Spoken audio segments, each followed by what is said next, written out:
Hi everyone, in this video we will show you how to complete activity 2, navigating worksheet in Microsoft Excel. Let's get started.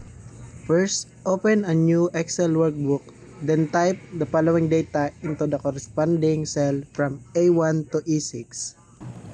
Next is we will set the font style and size of the whole worksheet into Century Gothic, then size 11. After that is we're going to adjust the column width to fit the contents for it to be readable. Then as said, we're going to center align all the column headings and also change it headings font style to Century Gothic, size 12 and bold. After setting up the first assigned table, let's insert 3 columns before column A. So by that, we will just right click the cell A and click insert 3 times. In the new columns, let's put the line item, product name, and date of last purchase as shown on the activity.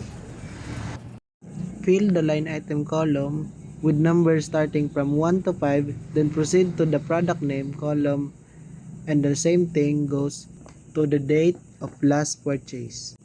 After filing the table, the step 9 says move the contents of C2 to E2. So as what I understand, since I'm not that good and I'm first timer at Excel, what I did is just move the date of purchase together with its contents to cell A2.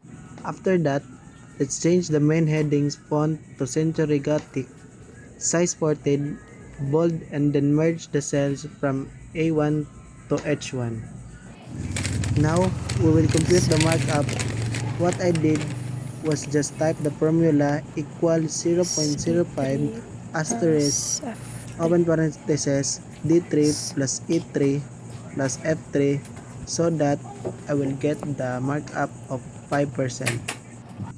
After computing the markup, let's proceed on computing the selling price by getting the sum of product cost, freight cost, tax and tariff, and markup. By doing so, we'll just simply click the sum symbol from the formula bar, then state what cell to add, and it will automatically give you the answer. Now, we will format the date of last purchase. By doing it, let's just highlight the dates and click format, then find the format cell. After clicking format cell, you're going to find the date.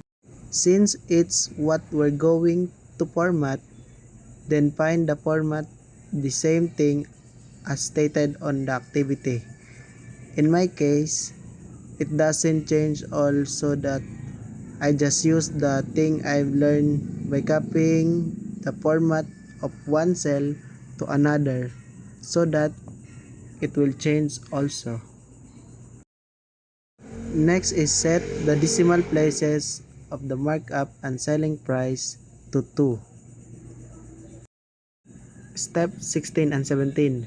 I didn't apply it and move on to step 18, which is to rename the worksheet into selling price and then click the save and name into MS Excel activity 2.